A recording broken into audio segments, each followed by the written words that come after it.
So what do you got for me? So usually we play a game at the end of our episodes. Correct. Well, this is not so much a game, more of a thought exercise. I told you. Okay. I told you. Careers counsellor. I told you. Yeah. Where do you see yourself in 5, 10, and 15 years? What are your strengths? You're waiting for a train. A train that'll take you very far. James and Philippa are waiting. Inception, Horrifying, 2010, yeah. Christopher Nolan. I was thinking, I told you a few days ago, I was like, I want you to think about movie cameos. The good ones, the bad ones. Sure. I didn't say anything specific. I wanted you to just have some of them bubbling up into your frontal lobes. Okay. And I was thinking a lot about films and ways which you can talk about them. And the film cameos are everywhere. Mm-hmm. And some of them are great and some of them are bad. Right. And I wanted to, hopefully by the end of today, go through some of the all-time famous, I've obviously got them all because in the interest of time, but some of the famous film cameos. Yeah. Especially in some of the films we think about, some of the actors that have turned up in them. And I want us to say whether or not they worked, why they didn't. And I hope by the end of this we can go, what is a good way to use a film cameo? Yeah, and what is great. just a horrible, distracting flash in a film that just takes you out of the experience, right? So I'm going to start listing off some films. Sure. I'm sure you've probably seen them or aware of them, or maybe I'll surprise you with some of them. But yeah, we're going to start with, at least in recent film history, the king of the movie cameo, which is, of course, Matt Damon. Matt Damon. I've got 3 films on here. Yeah. I know he's done more. But the 3 films I put on for his cameo was Interstellar, which I know isn't a cameo. It's almost an extended cameo. It's an but extended cameo. Thor Ragnarok, which I thought was a good one. Yeah. And do you remember the film Unsane with Claire Foy? Yes.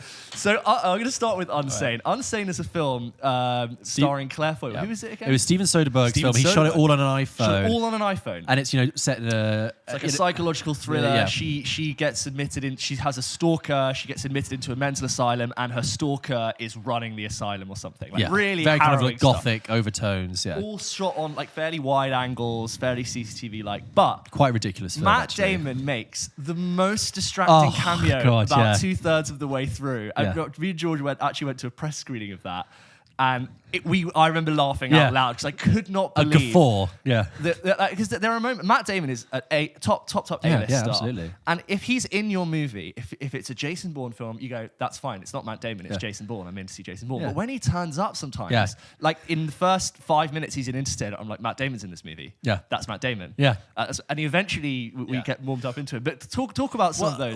So first of all, Unsane, it doesn't work because basically it's a flashback to Claire Foy's character going through the safety procedures to protect her from the stalker, and you have this like voice describing all the measures she has to take, which is very serious, and it's the voice of a policeman, and then it suddenly cuts, and you're looking at this policeman, and it's Matt bloody Damon, and it's so distracting because you're like, I'm meant to be focusing on this horrible experience this character is having, and he's meant to be just playing a nondescript policeman, and it's like Matt Damon, and then he's off screen, and your brain is distracted. For Interstellar, I think it just about works because not only is it longer than a cameo, it's a slightly extended cameo, but they build up to the fact of his character. They say, "Oh, Dr. Mann was one of the best of us." So there is this kind of like celebrity aura around him. So when it is someone like Matt Damon, you're like, okay, I can get with that. It still hits you though when you see it. You're like, oh. And Thor Ragnarok probably works the best because it's like that is the joke. It's like, this actor he's playing a theatre actor in Asgard, and that film is so much more fun and quirky and skittish than all the other ones. It's like you think you know what's happening. Well, guess what? That's Matt Damon, Sam Neill, and another one of the Hemsworths. In Thor Ragnarok, there's a scene when Thor returns to Asgard after Loki's taken control of it, and he's doing like a sort of old folk play version of the events of the previous films, and playing Odin is Matt Damon. No, Loki is Matt Damon and playing Sam Neill is Odin. It's very fun. He's in the next Thor as well. Oh, I'm sure. But anyway, I thought the Matt Damon 3. Those are two things on that. You've missed out one very famous Matt Damon character. Do you remember Eurotrip? Yes, there's Scotty doesn't know. And that was good because that's like peak Matt Damon. He was still really hot and fresh. And Eurotrip is quite a small, trashy film. Has some laughs in it. I won't deny. But and then he turns up for just as a punk skinhead and does this breakup song. But he was on Mark Maron recently talking about. How he turns up and everything. And he just said, it's because I love to act. It's like, if it's the thing I want to be doing in my spare time. I love it so much. I'm happy just to turn up for 5 minutes and do it. So fun. And I thought, good on you, Matt. Yeah, I started with those three because I thought good use, very bad use, and kind of an in-between where there's a bit of a shock factor. It's a distract in the beginning, but it eventually worked. And I think Matt Damon was really good in Interstellar. I thought it really worked. Yeah, it worked. There's two others I wanted to put to you. Yeah. These are directors turning up in their movies. Okay. Obviously, this happens a lot of the time, but two I wanted to bring up is Quentin Tarantino at the end of Django Unchained, and then M. Night Shyamalan at the end of The Village. Okay, well, all right. Well, let me stop in The Village because I have seen The Village, but only once a long time ago. And from what I've heard recently, if you go back and rewatch that, it holds up really, really well. The Village does hold up. And it was a meme for a long time. So actually, I would like to go back and rewatch that. So let's not talk about that. But M. Night Shyamalan does turn up in Unbreakable, and he also turns up in Glass, which was so. I think in all of his films. Okay, he's in Lady in the Water. But as well. he can't act, and he's not very good, and he's just so distracting, and the camera really lingers on him. Anyway. For as good as he can act, he gets far too much time on the... God, you can tell in the editing room, he's like, no, hold that shot a bit longer. Yeah, it's me. Quentin Tarantino and Django Unchained. I mean, I think I've seen that also, from about Quentin Tarantino turns up in his movies. Okay, so when he's in Reservoir Dogs, that's fine. I think that character was Mr. Brown, who he plays, was originally meant to be Steve Buscemi, and then they switched it around. So he kind of works in that film because he's barely in it. I don't mind him in Pulp Fiction, where he plays the guy with the coffee. It ain't the coffee in my cup, okay? Yeah. And he always does the same kind of guy. Yeah, really. Well, he can't really act. No. He is just a character in real life. You know what he can do? He can be enthusiastic on camera. Yeah, that's what he can do. It's not bad. No, he can deliver a line really intently. Yeah, and go. That's why I like it. For the specific character, it's fine. But then when he turns up playing an Australian at the end of Django Unchained, it's so distracting. And that's a long film. And I think it's brilliant that the last act doesn't end when you think it does, and it keeps going. And then to have Tarantino coming at the end, you're like, are we starting a new what's going on? Film? Yeah. Just to get the Tarantino in it. So that doesn't work, and I'm glad he wasn't in Once Upon a Time in Hollywood. The other, you mentioned a director going into a film. Have you seen Manchester by the Sea? Yeah. Right. There's a scene in that where have I seen Manchester by the Sea? Okay, there's a scene that where Kenneth Lonergan, who's the director, turns up because Casey Affleck and Lucas Hedges are walking towards the car, and Casey Affleck says something like, hurry the fuck up, or something like that. Yeah. And Kenneth Lonergan walks past and says, nice language. And they get into this altercation, this fight, and then it's just this argument. And then Kenneth Lonergan walks away. So it's meant to be just like a random fight with a stranger. It's quite amusing. But Kenneth Lonergan walks away, and then the camera breaks away and just follows Kenneth Lonergan for about 5 seconds on his own, like he's in his own little film. To really give it time. And then it cuts back to Casey Affleck, and I was just like, the fact that you lingered on yourself makes me know that you're the director. Yeah. I think Peter Jackson in the Lord of the Rings films does the brief cameo that works. He's only ever on it for a second. Right. But he'll be the carrot man. Right, yeah. And he's done a lot of them, but he doesn't waste time with it. Actually, a bit of an extended cameo, but in Manchester by the Sea, when Matthew Broderick turns up. Do you remember that? Matthew Broderick? And because he and Kenneth Lonergan are good friends, and he plays Lucas Hedges' mum's husband, boyfriend, partner. Yeah. I completely forgot about that. And it's just like, he's flagged at the credits at the beginning. It's like, and Matthew Broderick, but he tells me like, Ferris Bueller, and I like Matthew Broderick. I always enjoy his presence. Example of a distracting cameo. Yeah, but perfect. Yeah, perfect. Because like, okay, I'm just and I'm like, are you going to be in? Are you going to be in this more? Yeah. No. Moving into some weird and wonderful ones. I love this. Right, bring it. Die Another Day. I know we were talking about James Bond a couple of weeks ago. Madonna in Die Another Day. Yeah. Explain what was she? Is she a fencer in it? There's this whole fencing sequence in the movie where him and Bond and Gustav Graves, the enemy, start fencing, and then it's like, how about we up the stakes, shall we? Let's do it like the old ways. First blood drawn from the torso, and he whips off some swords from the wall at the night realm, and they start having the most insane fight around like what looks like a very posh fencing club. And Madonna, for some reason, is like running this little fencing club. And she's in it. And obviously she does the song for Die Another Day, which is how she got the in. But again, distracting. It is distracting because Madonna is like super famous and And she has all these knowing looks with Bond, like there's a backstory, but she doesn't come back again, or none of the lingering knowing looks become relevant. I've done the theme tune, I want to be in the movie. Or you've done the theme tune, you need to be in the movie. Yeah. But Adele wasn't in Skyfall. What? Yeah. Billie Eilish wasn't in No Time to Die. Yeah, that's a very good point. Very good point. Right, this is a good one. All right. Donald Trump in Home Alone 2.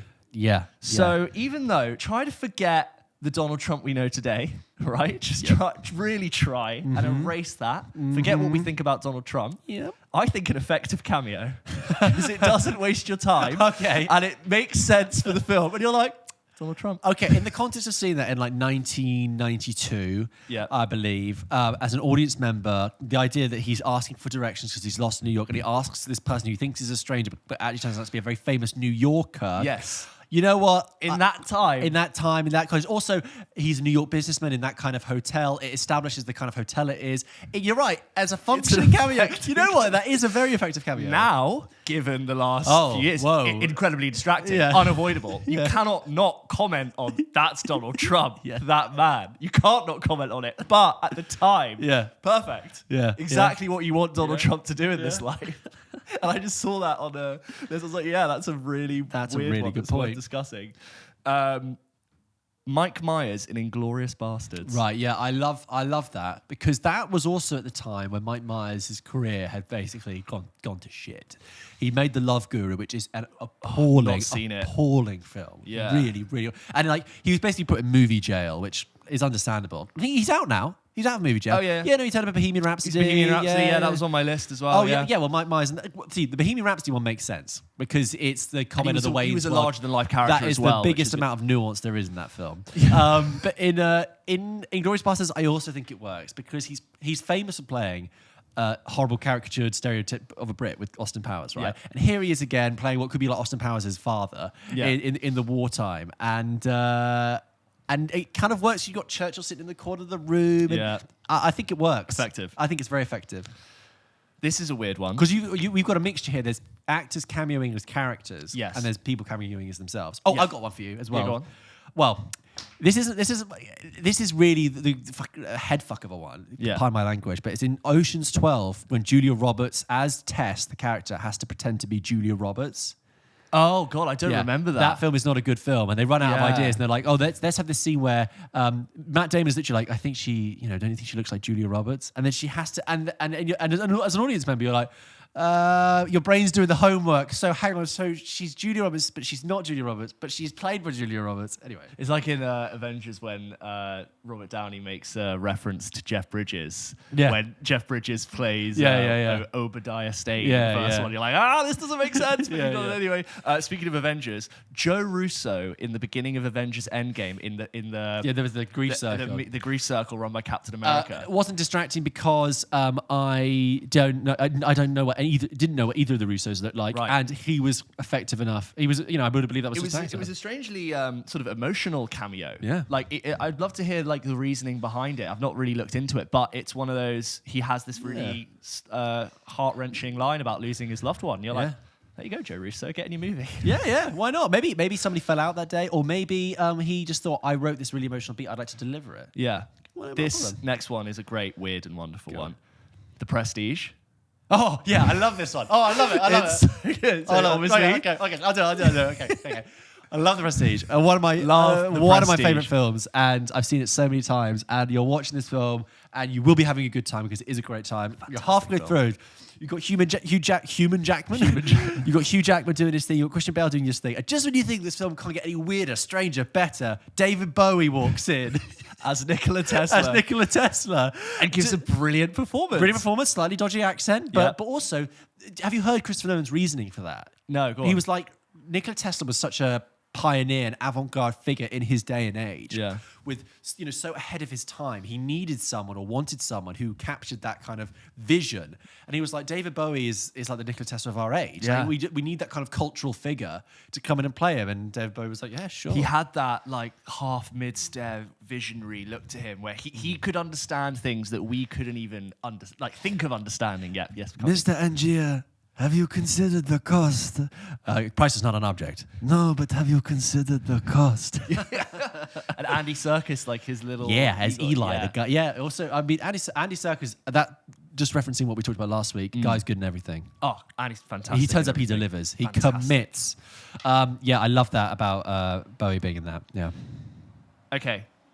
This is a very different one. Daniel Craig in The Force Awakens. Yeah, plays a stormtrooper. Plays a stormtrooper there. Yeah, he has a couple of lines. You know what? I'm fine with that because that was one of those things that You're not aware. It doesn't distract you when you watch it first time. When you're aware of it the second time, it's like a neat little thing. And you read the story behind it. He was shooting Bond over this on the opposite soundstage, and they walked in. And apparently he asked to be like in it barely. He literally asked, "I just want to do anything," and he said, and then J.J. Abrams gave him a whole scene. Yeah, I know, but it's great. And when you listen back, you're, that is Daniel Craig in there. That works. That's a good. He's always like, "I never got paid." Probably made about 80 million per Bond film.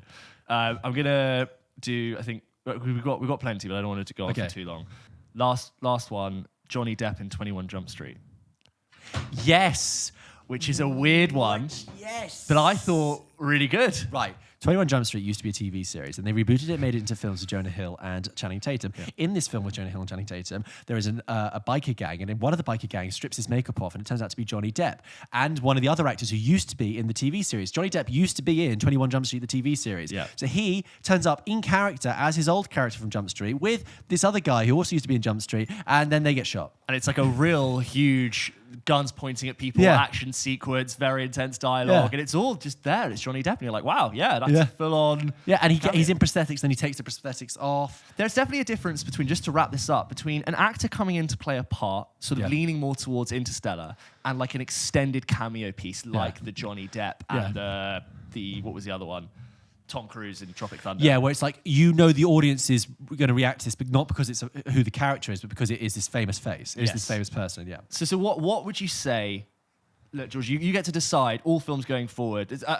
Anytime someone's going to have a cameo, they go, well, we have to give George a call, and he needs to give the approval of yes or no. Sure. What are the rules, the guidelines, the parameters for effective cameo use? I'd say short, sweet, and discreet.